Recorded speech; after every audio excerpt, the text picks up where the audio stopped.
I find that most powerful questions are powerful because they are personalized and put in context of someone's life. So this question I'm holding in my hand, what brings you joy? If I sat down at a bus stop and I was trying to build a relationship of trust with somebody, and I sat down and I said, hello, what brings you joy? It's like, yikes, like not a super recommended way to build a relationship of trust.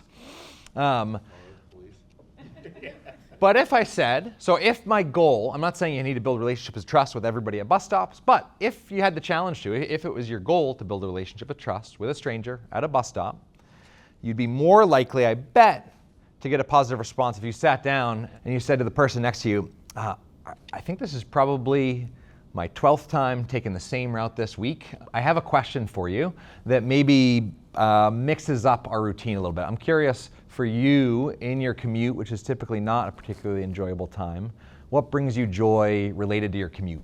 What brings you joy related or about traveling to and from work? Cannot guarantee you're going to build a relationship of trust with the person at the bus stop. However, it increases the chances because it's personalized and contextualized. So almost every question in this deck, you can add context to the end of the question and it changes and personalizes the question. So what brings you joy at work? What brings you joy as a dad? What brings you joy as a sister, right? At home. So what I'd love for you to do is think about the people that you serve, and as fast as you can, flip over all the cards to reveal the question side, and choose a question that you feel like, ooh, number one, I like that question. You win. I got a few more books. So what I'd like you to do now is just choose a question that you feel like could really serve the people that you serve.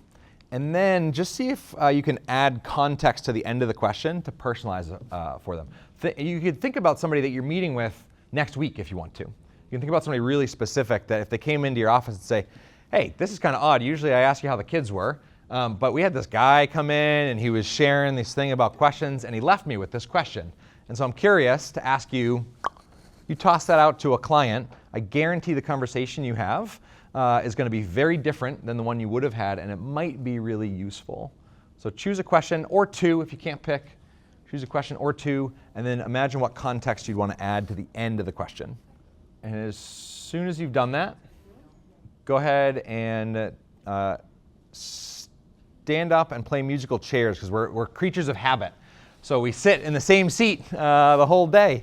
And so stand up and just sit in a new chair next to ideally a person that you haven't connected with yet today, and ask them your question.